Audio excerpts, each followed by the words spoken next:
पुढची बातमी बघा। शिवसेना पक्षाचं नाव आणि चिन्हावरील सुनावणी प्रकरण आता पुढची सुनावणी 14 जुलैला होणार आहे। शिवसेनेचं नाव चिन्ह वापरण्यास अधिकारी केवळ ठाकरेंनाच असल्याचं आता बोललं जातं। शिंदेंच्या बाजूने दिलेला निर्णय असंवैधानिक असल्याचं मत जे आहे ते ॲडव्होकेट असीम सरोदे यांनी व्यक्त केलं आहे।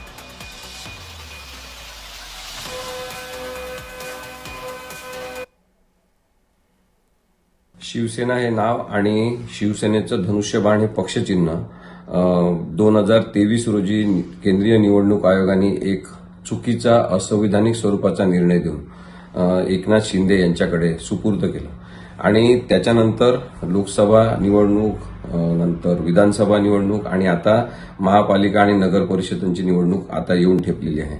अशा वेळेस सातत्याने 17/2/2023 रोजी निवडणूक आयोगाने जो निर्णय दिलेला आहे तो चुकीचा आहे हे सांगण्याचा प्रयत्न सर्वोच्च न्यायालयात करण्यात येत आहे।